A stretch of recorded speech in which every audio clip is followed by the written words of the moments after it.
32e et dernier point. Quelle est donc la véritable Église si l'Église catholique ne l'est pas? Je ne vais pas détailler car on n'en finirait pas, mais je vais quand même faire une grande synthèse de l'histoire de la véritable Église à travers l'histoire. Commençons. Depuis Jésus-Christ, il y a toujours eu une lignée ininterrompue de vrais croyants, des groupes de chrétiens, des assemblées de chrétiens, des églises locales croyant à la sainte doctrine telle qu'elle a été enseignée par Christ lui-même et les apôtres. C'est-à-dire qu'il y a toujours eu des chrétiens bibliques ayant pour autorité seule la parole de Dieu. Il y a donc toujours eu de vrais chrétiens qui ont perduré durant les siècles jusqu'à aujourd'hui et qui étaient appelés de différents noms dans différents lieux et à différentes époques. Voici la liste de ces véritables églises dans l'ordre chronologique. Nous avons premièrement les montanistes, datant environ de 150 à 250 après Jésus-Christ, et qui descendent directement des églises du Nouveau Testament. Après, il y a les Novatiens, datant environ de 250 à 320 après Jésus-Christ. Puis après, il y a les Donatistes, connus aussi sous le nom de Cataphrygiens, datant environ de 300 à 600 après Jésus-Christ. Et ces trois mouvements, les montanistes, les novatiens et les donatistes, donnèrent naissance aux pauliciens, datant environ de 600 à l'an 1000, qui par la suite des temps, entre l'an 1000 jusqu'à l'an 1300 environ, se sont dispersés un peu partout et qui étaient appelés de différents noms selon leur localité, comme par exemple les Bogomiles en Bulgarie, les Albigeois dans le sud de la France, appelés aussi cathares, signifiant les purs, à cause du fait qu'ils voulussent maintenir la pureté de la doctrine. Les Pauliciens étaient appelés de ce nom, Pauliciens, car ils étaient fortement attachés aux épîtres de Paul. Les Pauliciens avaient fui l'Empire byzantin pour se réfugier en Arménie et en Phrygie avant de migrer en Bulgarie et dans les montagnes au nord de l'Italie et de la Suisse, et donc aussi dans les Alpes. Les Pauliciens se sont aussi réunis avec les Vaudois, qui eux étaient dans les Alpes depuis le IIIe siècle, anciennement appelés les Novatiens. Les Vaudois étaient appelés du nom de Vaudois, car ils étaient habitants des vallées des montagnes. Les Vaudois tirent leur origine du nord de l'Italie, dans la région du Piémont, et ils existaient depuis l'apôtre Paul. Parmi ceux des Pauliciens et des Vaudois, plusieurs ont migré en Germanie, allant jusqu'à s'installer dans le sud de l'Angleterre, d'autres dans le nord de la France, allant jusqu'à s'installer également dans le sud de l'Angleterre et dans plusieurs autres pays du Nord. Au XIVe siècle, en Angleterre, ces chrétiens sont aussi connus sous le nom de Lollards, ayant influencé John Wycliffe, qui sera le premier à traduire la Bible entière en anglais.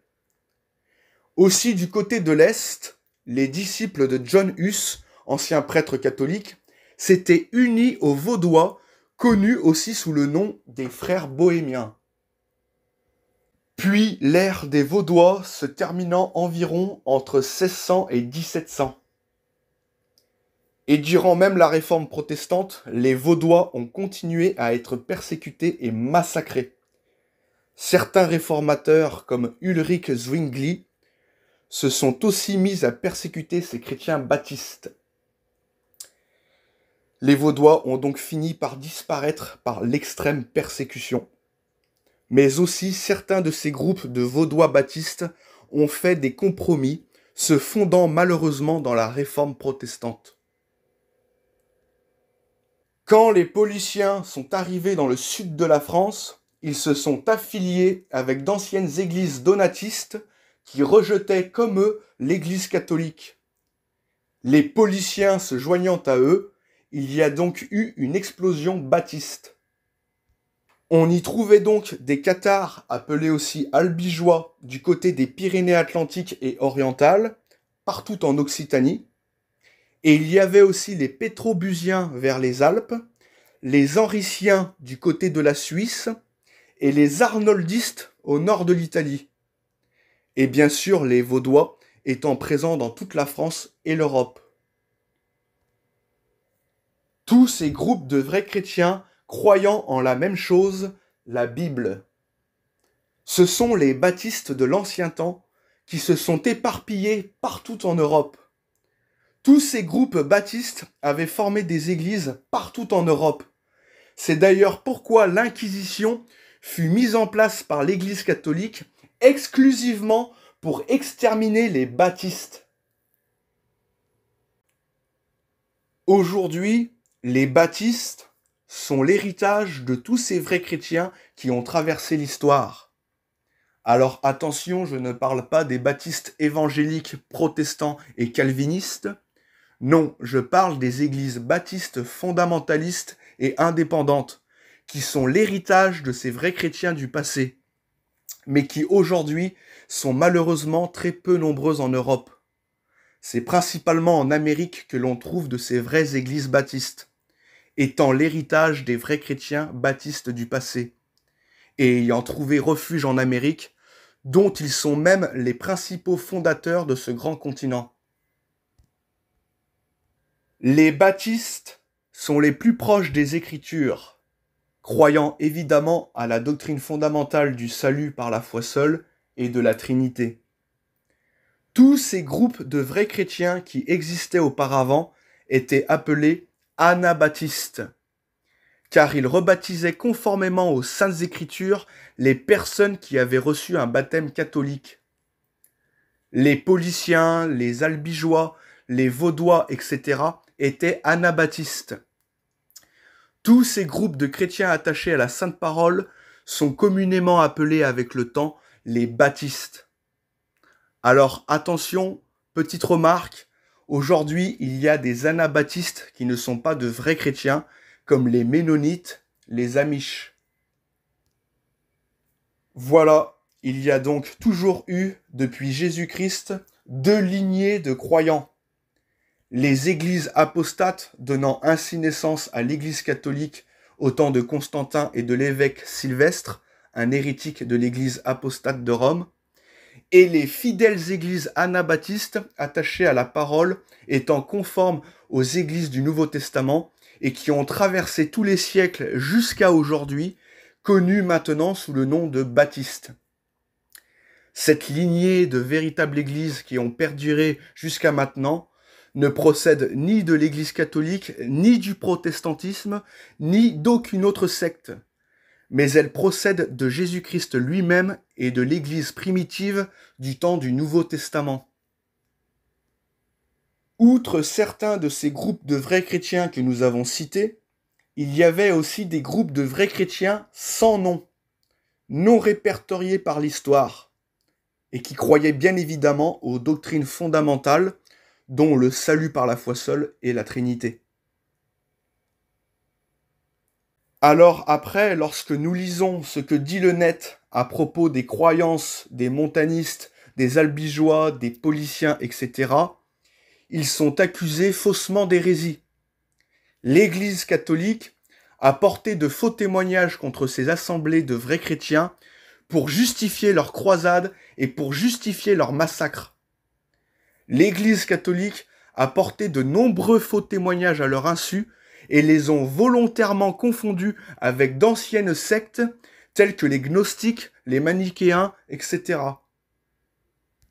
L'Église catholique a écrit de nombreuses accusations mensongères contre toutes ces véritables églises bibliques anabaptistes de l'histoire pour les discréditer.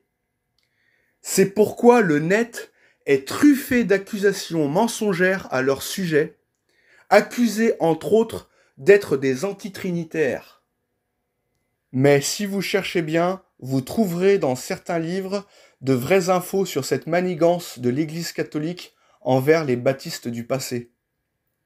D'ailleurs, j'ai mis dans la description et dans la section commentaires le lien d'une playlist composée d'excellents exposés vidéo des baptistes à travers l'histoire.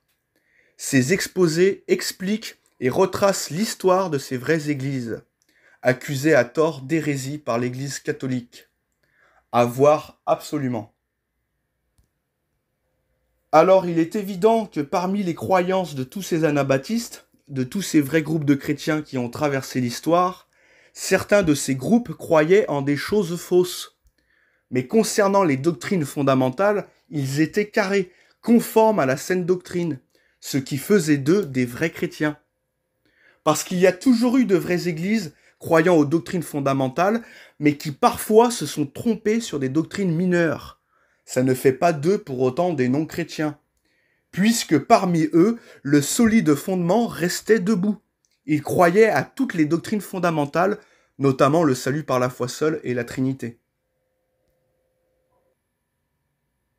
Nous voyons encore que durant l'âge sombre du Moyen-Âge, la traduction de la Bible dans le langage des peuples était interdite par l'Église catholique. Elle autorisait seulement les prêtres à faire au peuple, durant la messe, quelques lectures ciblées uniquement en latin de la Bible corrompue qu'est la Vulgate.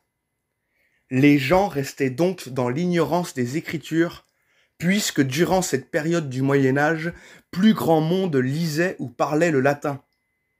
Et de plus, le peu qu'on leur lisait était trop insuffisant. Mais cela était voulu par l'Église catholique afin de maintenir sa domination par l'ignorance des peuples au sujet des Saintes Écritures. Mais heureusement qu'il y avait quand même, durant l'âge sombre du Moyen-Âge, les Pauliciens avec leur fidèle copie des Saintes Écritures qu'ils possédaient, qu'ils recopiaient et qu'ils traduisaient dans les langues communes des peuples. D'ailleurs, les manuscrits des Pauliciens sont connus comme étant les manuscrits byzantins, constituant la base de ce qu'on appelle le texte majoritaire ou le Textus Receptus d'Erasmus, à partir duquel toutes les bonnes Bibles ont été traduites, dont la Bible King James.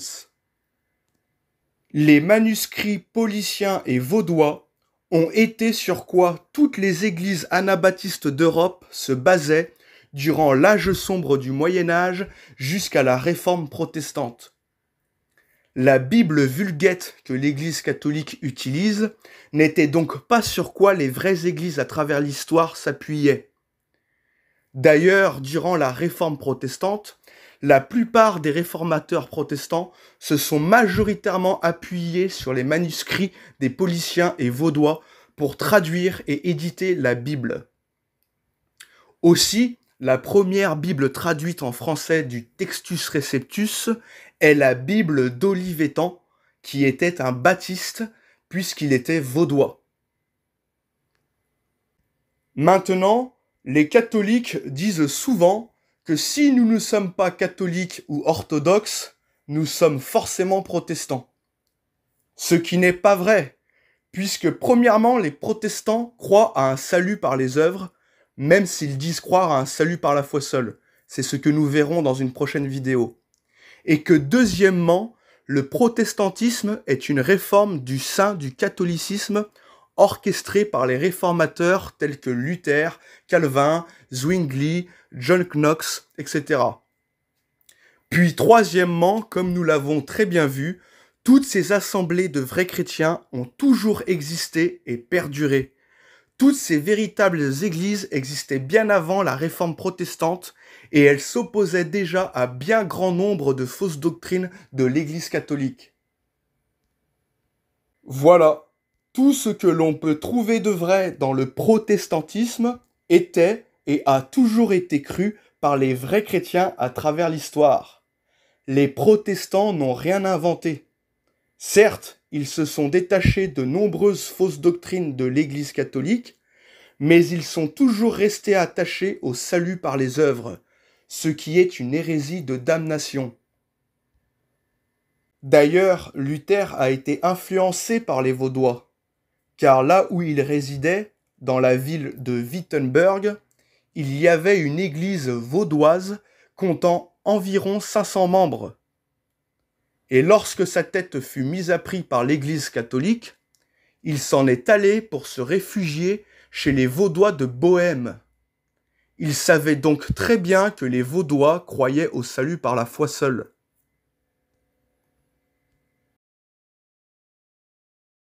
Alors bien sûr, les vrais chrétiens ont toujours été minoritaires.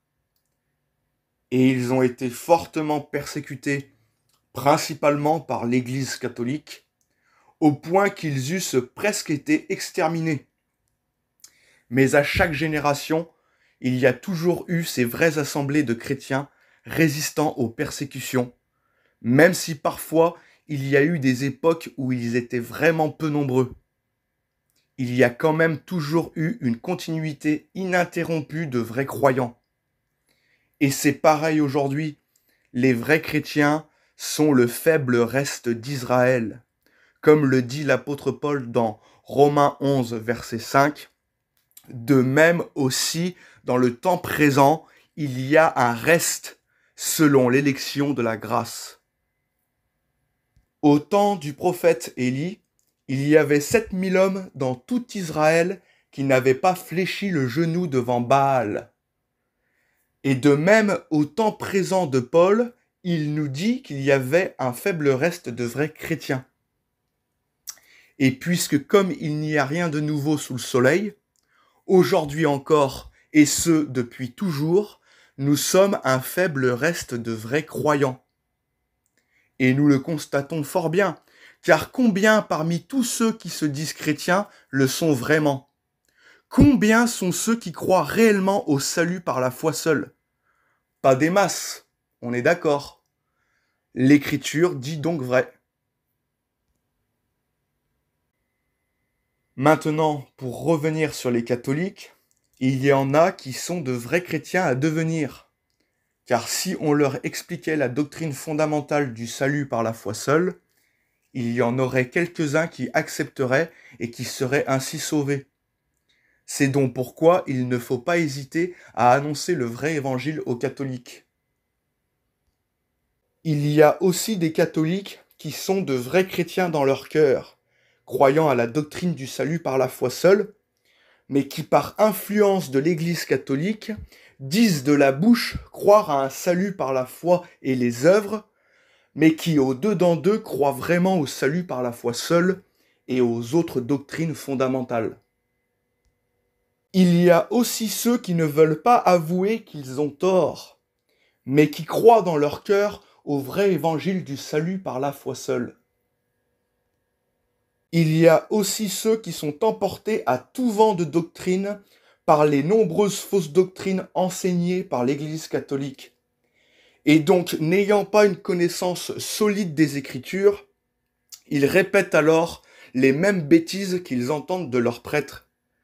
Mais pour autant, si ces gens croient vraiment du cœur à la doctrine fondamentale du salut par la foi seule, ils n'en demeurent pas moins sauvés. Voilà, nous pouvons tomber sur plusieurs cas de figure. L'important est que les personnes qui prétendent être chrétiennes croient du cœur aux doctrines fondamentales, notamment au salut par la foi seule et à la Trinité. Il existe donc des catholiques de tradition, allant à la messe, etc., et qui sont au-dedans d'eux de vrais chrétiens, ne croyant donc pas au salut par les œuvres que le catholicisme professe. Cependant, il n'est pas rare que ces gens croient encore à certaines des autres fausses doctrines du catholicisme, tout simplement par manque de connaissance de la Bible. Mais ils n'en demeurent pas moins sauvés, car si ces gens croient à toutes les doctrines fondamentales nécessaires au salut, dont la doctrine du salut par la foi seule, alors ils sont sauvés. Comme je l'ai déjà dit, il est possible que de vrais chrétiens croient à certaines fausses doctrines, Mais il est impossible que les vrais chrétiens croient dans leur cœur à un salut par les œuvres, puisqu'il est impossible à un vrai chrétien de ne pas croire dans son cœur aux doctrines fondamentales.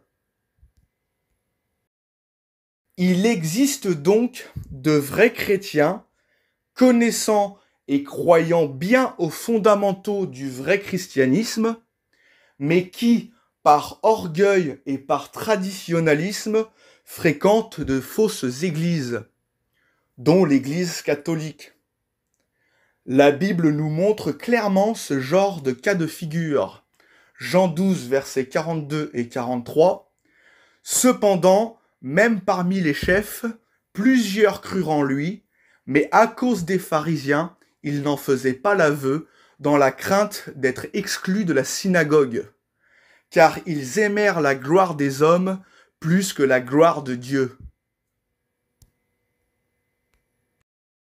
Il y a aussi de vrais chrétiens croyant dans leur cœur à la doctrine fondamentale du salut par la foi seule, mais qui sont mal affermis comme des enfants emportés à tout vent de doctrine et qui restent, par exemple, dans l'Église catholique ou dans une autre secte, par faiblesse et par manque de connaissances. Ces gens demeurent toutefois sauvés, mais ils ne grandiront pas davantage dans la foi. Et ils trébucheront sûrement dans leur vie terrestre par faute du manque de connaissance de la parole. Comme nous le dit Osée chapitre 4 verset 6, « Mon peuple est détruit parce qu'il lui manque la connaissance. » Et Jérémie 4 verset 22, « Certainement mon peuple est fou, il ne me connaît pas. » Quand ces prêtres faux prophètes ne peuvent pas te damner par la séduction parce que tu as déjà cru du cœur au vrai évangile, ils peuvent néanmoins te maintenir dans l'ignorance des multiples doctrines de la sainte parole de Dieu, afin que tu ne deviennes pas un gagneur d'âme et que tu ne grandisses pas davantage dans la foi. Nous le constatons fort bien, l'Église catholique est stérile en matière de vrais enseignements. Leurs églises sont des musées à touristes et leurs messes comme des spectacles de carnaval. Il n'y a point l'enseignement pur de la parole, ni d'enseignement élevé de la parole de Dieu dans l'Église catholique. Et cela n'est pas étonnant, puisque l'Église catholique n'est pas l'Église de Christ. Alors maintenant, je sais qu'il y a beaucoup de gens, notamment des jeunes, qui sont en quête de vérité et qui sont attirés par le Christ. Et donc, le système utilise, via les réseaux sociaux, beaucoup d'influenceurs charismatiques et de séducteurs, dont je ne citerai pas les noms, pour influencer ces jeunes et ces gens à se réfugier dans le catholicisme, afin qu'ils ne se mettent pas à chercher le vrai christianisme pour être sauvés.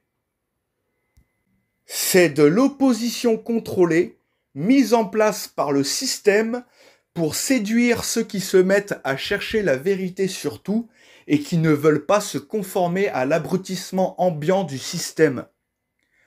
Le système a donc truffé les réseaux sociaux d'influenceurs spirituellement catholiques, des soi-disant dissidents entre guillemets d'obédience catholique ou encore d'une autre secte, afin que les gens embrassent un faux évangile, un faux Christ, afin qu'ils ne soient pas sauvés.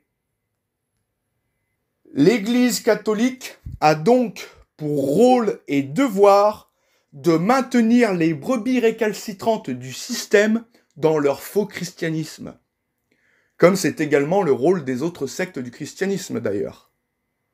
C'est pourquoi, lorsque vous écoutez quelqu'un sur les réseaux ou ailleurs, demandez-vous où vous amène-t-il spirituellement ? Demandez-vous toujours dans quelle direction d'adoration spirituelle vous amène-t-il ? Car comme Paul nous dit dans 1 Corinthiens 2, verset 14, c'est spirituellement qu'on en juge. Lors donc que j'écoute les séducteurs d'aujourd'hui, par leur discours étant parfois certainement plein de vérités sociologiques et sociétales, je me pose toujours la question, où m'emmènent-ils spirituellement? Et bien souvent, ils séduisent les gens en quête de vérité par leur discours populaire plein de bon sens et de valeurs morales, pour les amener à embrasser un faux christianisme, qui est bien souvent le catholicisme. Ces influenceurs sont des agents de Satan. Mais beaucoup de personnes disent que ce sont des gens bien, parce qu'ils disent des choses vraies.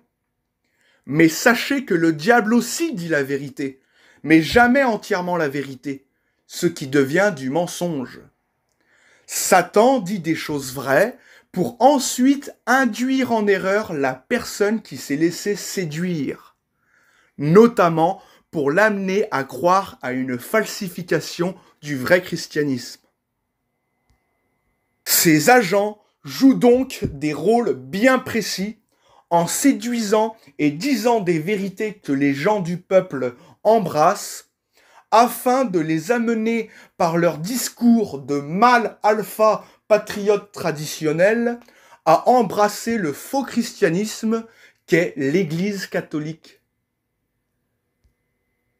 Voilà, le diable est un séducteur qui est prêt à vous donner par ses agents influenceurs toutes les vérités du monde. Mais ces agents ne vous parleront jamais du véritable évangile, parce que leur but n'est pas de vous sauver, mais de vous damner par la séduction de leur discours, afin que vous rejetiez le vrai christianisme au profit de la flatterie de l'ego, par la tradition et ses soi-disant valeurs de l'homme fort dans le développement personnel, etc., etc.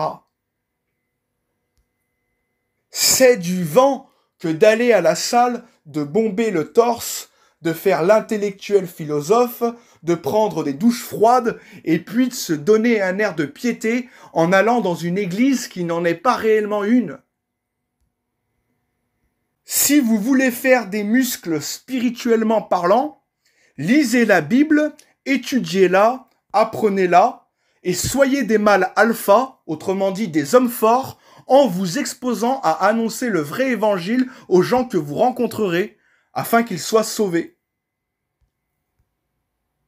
Ne prenez pas pour influenceurs ces soi-disant prêtres virils, ni ceux qui font des développés couchés, ni les comiques, les écrivains et philosophes soi-disant dissidents avec leur dimension religieusement catholique, car ils vous guident spirituellement dans le néant, sur le chemin de l'enfer.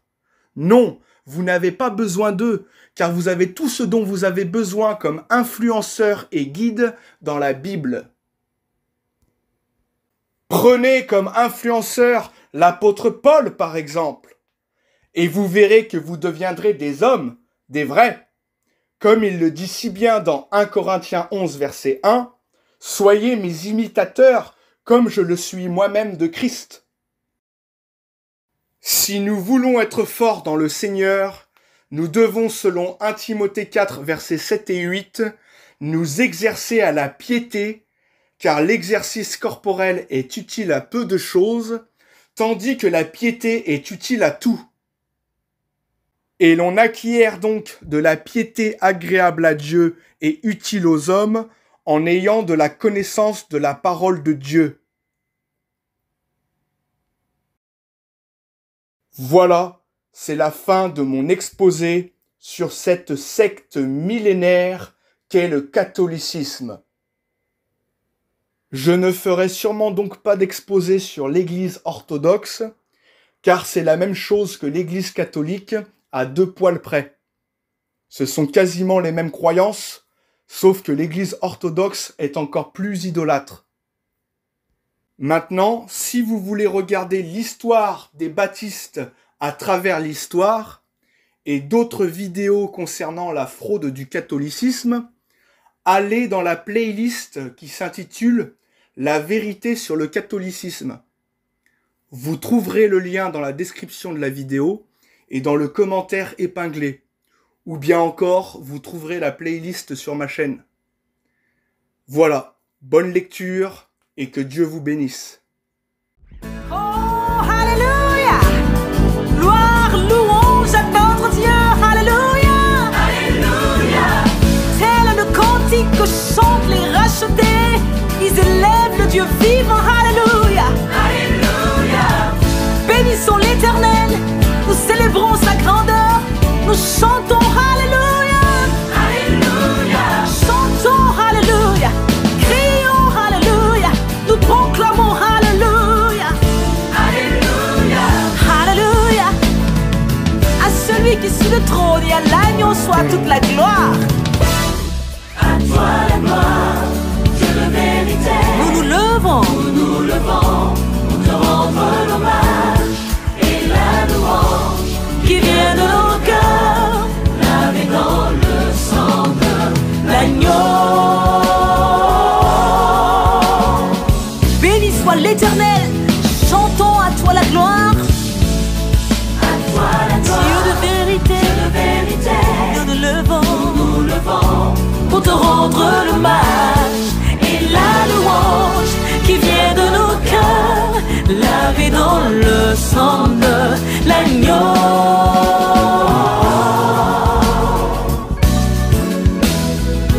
Oh, à toi la gloire, Seigneur. À toi la gloire, Dieu de vérité. Nous nous levons pour te rendre l'hommage et la louange qui vient de nos cœurs, lavé par le sang de l'agneau. Nous bénissons l'Éternel. Oh, à toi la gloire, Dieu de vérité. Nous nous levons pour te rendre l'hommage et la louange qui vient de nos cœurs, lavé dans le sang de